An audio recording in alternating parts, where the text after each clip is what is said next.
Greetings everyone, welcome to our channel.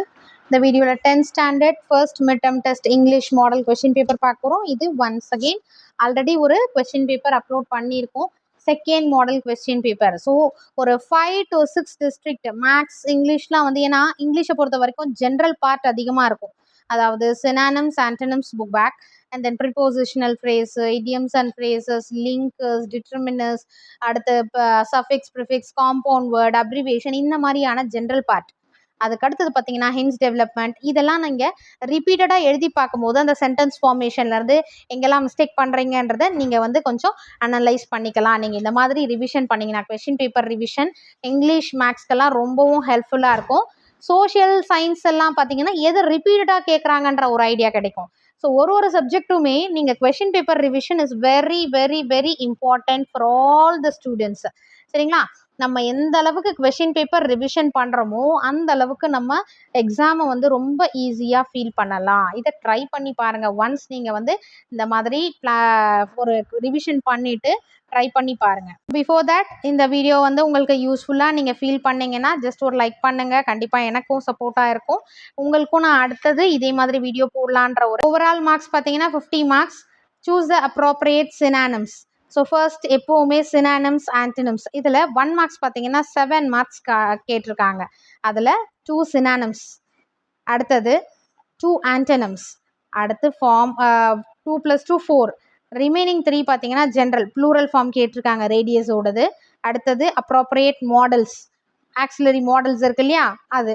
அடுத்து prepositional phrase கேட்டிருக்காங்க. Overall 7 marks. So இந்த general பார்ட்லாம் நீங்கள் ப்ராக்டிஸ் பண்ணிகிட்டே இருந்தீங்கன்னா கண்டிப்பாக ஈஸியாக இருக்கும். 7 out of 7 வாங்குற அளவுக்கு நீங்கள் 1 மார்க்ஸை தரோவாக இருக்கணும். பார்ட் 2 பார்த்தீங்கன்னா section 1 2 mark question. Answer any 2 of the following question in a sentence or 2.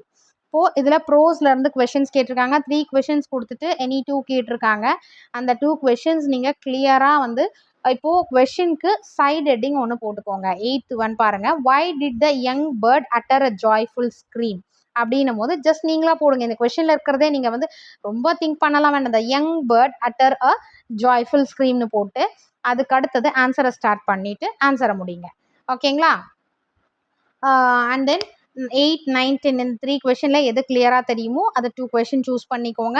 Read the following sets of poetic lines and answer any 2 of the following. Section 2 பார்த்தீங்கன்னா the same thing ஃப்ரம் போம்லேருந்து கேட்டிருக்காங்க. 2 mark question, 2 into 2 4 marks.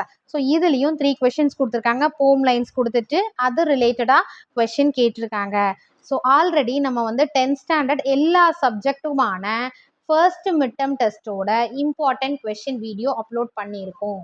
இது upload பண்ணி nearly 1 month முடிஞ்சிருச்சு. ஒரு nearly 20-25 டேஸ்க்கு பிஃபோராகவே நான் வந்து அப்லோட் பண்ணிட்டேன். ஸோ இந்த கொஷின்ஸ் எல்லாமே நீங்கள் வந்து அதில் கவர் ஆகிருக்கும். ரிவிஷன் பண்ணுறதுக்கான டைமிங் தான் இது. ஏன்னா ஸோ நியர்பை நம்ம வந்து July 2nd week up to July 20க்குள்ளே நமக்கு வந்துடும். அப்படி இல்லையா நியர்லி 10 டேஸ் தான் இருக்குன்னு வச்சுக்கோங்க. 10 டேஸ் கூட நான் சொல்கிறது ரொம்ப ஷார்ட்டு. நிறைய ஸ்கூல்ஸில் டேட் கொடுத்துருக்காங்க. அதனால் நீங்கள் வந்து ரிவிஷனை மஸ்ட் ரிவிஷன் பண்ணாமல் எக்ஸாம் அட்டன் பண்ணாதீங்க. எந்த அளவுக்கு ரிவிஷன் முடியுமோ, ஏதாவது நான் ஸ்ட்ரெயிட்டாக படிச்சுட்டு போய் எக்ஸாம் எழுதணும், ரிவிஷனுக்கு டைம் அலாட் பண்ணிக்கோங்க நீங்களே. 3 questions ஃப்ரம் போம் லைன்ஸ் அண்ட் தென் போம் லைன்ஸ் கொடுத்துட்டு போம்லேருந்து 3 questions அதில் எனி 2 நீங்கள் ஆன்சர் பண்ணணும். Section 3 2 mark question. Answer any 1 of the following. Rewrite the following sentence into other voice. இப்போ கிராமர் கொடுத்துருக்காங்க, வாய்ஸ் கொடுத்துருக்காங்க 14th and 15. இதில் ஏதாவது ஒன்று உங்களுக்கு எது கிளியராக தெரியுமோ அதை எழுதிக்கோங்க. ஃபர்ஸ்ட் அதர் வாய்ஸ் கொடுத்துருக்காங்க, அடுத்து ஆக்டிவ் வாய்ஸ்னு கொடுத்துருக்காங்க. பார்ட் 3 பார்த்தீங்கன்னா section 1 answer any 1 of the following in a paragraph. So paragraph question கொடுத்துருக்காங்க. சரிங்களா? ப்ரோஸ்லேருந்து கொடுத்துருக்காங்க, போம்லேருந்து கொடுத்துருக்காங்க. எது வந்து உங்களுக்கு கிளியராக தெரியுமோ இதில் என்ன பண்ணணும்னா பேராகிராஃப் கொஷினை பொறுத்த வரைக்கும் நீங்கள் இன்ட்ரோடக்ஷன் கொடுத்துட்டு ப்ரோஸ்னால் அந்த ப்ரோஸ் நேம், அடுத்து அதை பற்றின ஒரு ஜென்ரல் 2 லைன்ஸ், நெக்ஸ்ட்டு சினாப்சிஸ்ன்னு எழுதணும். சினாப்சிஸ்னால் என்னென்ன சைட் ஹெட்டிங்ஸ் போடுறீங்களோ அந்த சினாப்சிஸில் போடுங்க. அட்லீஸ்ட் ஒரு 3 to 4 சைட் ஹெட்டிங்ஸ் எழுதிக்கோங்க. அடுத்து 3 ஹெட்டிங்ஸ் முடிச்சிங்களா, லாஸ்ட்டாக கன்க்ளூஷன் இந்த மாதிரி கொடுத்தீங்கன்னா அந்த பேராகிராஃப் கொஸ்டின் வந்து பார்க்க நீட்டாக இருக்கும். ஓகேங்களா? அடுத்து போம்ன்னும் போது அதே மாதிரி இன்ட்ரோடக்ஷன், கன்க்ளூஷன். இன்ட்ரோடக்ஷனில் அந்த போம் நேம் எழுதலாம், போம் ஆத்தர் நேம் எழுதலாம், நெக்ஸ்ட் சினாப்சிஸ் எழுதலாம், சைட் ஹெட்டிங்ஸ்லாம் போட்டு எழுதிட்டு நீங்க எக்ஸ்பிளனேஷன் அந்த ஹெட்டிங்ல இருந்து அதுக்கு எக்ஸ்பிளனேஷன் கொடுப்பீங்க இல்லையா, அப்ப அந்த டைம் என்ன பண்ணலாம்னா ஒரு 2 லைன்ஸ் அந்த போம் லைன்ஸ் உங்களுக்கு தெரியும்னா கொட்டேஷன் மாதிரி கொடுத்தீங்கன்னா ரொம்ப நீட்டா இருக்கும், பார்க்க ஒரு டிஃப்ரெண்டா இருக்கும். ஸோ நம்ம ஃபுல் மார்க்ஸ் அதில் வந்து மார்க் குறைக்கணும்னே தோணாது இந்த மாதிரி கொட்டேஷன்லாம் கொடுத்து எழுதினீங்கன்னா. அது வந்து மெமரி போமா இருந்தால் நீங்கள் வந்து லைன்ஸ் வந்து மெமரைஸ் பண்ணவே வேண்டாம், இந்த எக்ஸ்பிளனேஷனாக இந்த லைன்ஸ்ன்ற மாதிரி. சப்போஸ் மெமரி போம் இல்லை அப்படின்னா வந்து நீங்கள் வந்து கொட்டேஷனை வந்து நீங்கள் வந்து லைன்ஸை வந்து மெமரைஸ் பண்ணிக்கோங்க. நெக்ஸ்ட் பார்த்தீங்கன்னா section 2 answer any one of the following what are the positive aspects mention in the poem life. ஓகேவா, அப்போ பேராகிராஃப் வந்து அதில் வந்து நம்ம என்ன பார்த்தோம் ப்ரோஸ்ல இருந்து. அடுத்து இப்போ போம் பேராகிராஃப் 5 மார்க், ப்ரோஸ் போம் ரெண்டுமே கேட்டிருக்காங்களா, 5 மார்க் 5 மார்க் 10 மார்க் வருது பேராகிராஃப் கொஸ்டின். இப்போ நான் சொன்ன மாதிரி இன்ட்ரோடக்ஷன் கன்க்ளூஷன் அந்த மாதிரி போட்டு எழுதுங்க. அடுத்து 19 பார்த்தீங்கன்னா read the following stanza and answer the questions given below.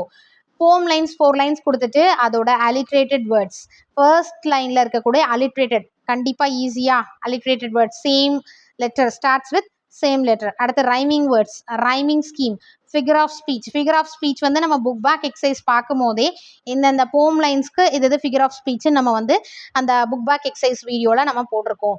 So இந்த மாதிரி நீங்கள் ஈஸியாக ஆன்சர் பண்ணி 5 மார்க் இதில் ஸ்கோர் பண்ணிடலாம். ஸோ நம்ம ஈஸியாக ஸ்கோர் பண்ணக்கூடிய பார்ட்டை நீங்கள் மிஸ் பண்ணாதீங்க.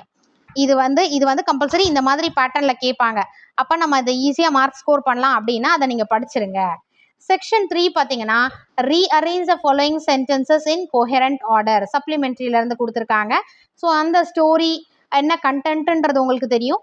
ஸோ அதனால் ஃபஸ்ட்டு என்ன வரும் அதுக்கு அடுத்து என்ன ஸ்டெப் பை ஸ்டெப்பாக நீங்கள் வந்து கோஹெரண்ட் ஆர்டரில் நீங்கள் எழுதணும். அதுக்கு 5 marks. Then section 4 attractive advertisement. ஓகேங்களா, அதை நம்ம அதை சாய்ஸ் கொடுத்துருக்காங்க அட்ராக்டிவ் அட்வர்டைஸ்மெண்ட். அப்படி இல்லைனா you are the school pupil leader, your school organised and inter school sports event at Nehru stadium.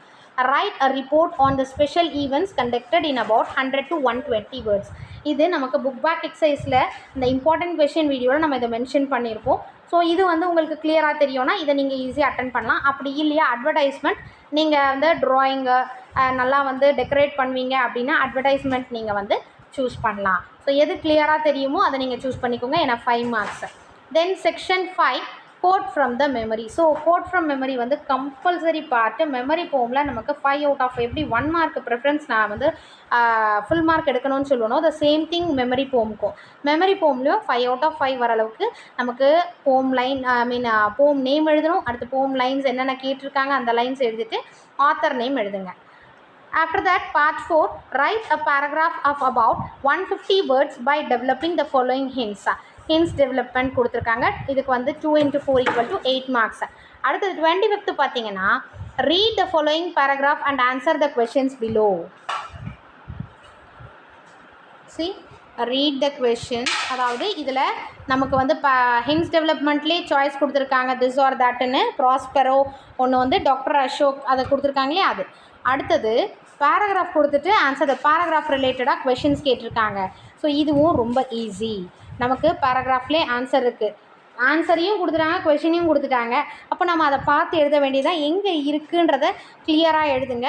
அதே மாதிரி இப்போது ரிப்பீட்டடாக வருது நேமோ இல்லை பிளேஸோ ஹீ ஷீ தே அந்த மாதிரி வருதுன்னா அந்த இன்ஸ்டெட் ஆஃப் தே இப்போ நீங்கள் கொஷினுக்கு ஆன்சர் பண்ணும்போது இன்ஸ்டெட் ஆஃப் தே என்ன மென்ஷன் ஆகணுமோ அந்த நேம் எழுதணும் நீங்கள், சரிங்களா? ஸோ சென்டென்ஸ் ஸ்டார்ட் பண்ணும்போது இது ஆல்ரெடி நீங்கள் எக்ஸ்பீரியன்ஸ் ஆகிருப்பீங்க. 9th 10th இதெல்லாம் வந்து 8thலேருந்தே நீங்கள் பேராகிராஃப் வந்து ஃபாலோ பண்ணிகிட்ருப்பீங்க. இருந்தாலும் சொல்கிறேன், அதனால் ஸ்டார்டிங்கில் ப்ரொனவுன் வச்சு ஸ்டார்ட் பண்ணாதீங்க. ஹீ ஷீ தே அப்படின்னு கொஸ்டின் ஆன்சருக்கு. So instead of that he யாரை மென்ஷன் பண்ணுறோமோ அந்த நேம் எழுதி ஆன்சர் கொடுங்க இந்த பேராகிராஃப் கொஸ்டின் ஆன்சருக்கு, சரிங்களா?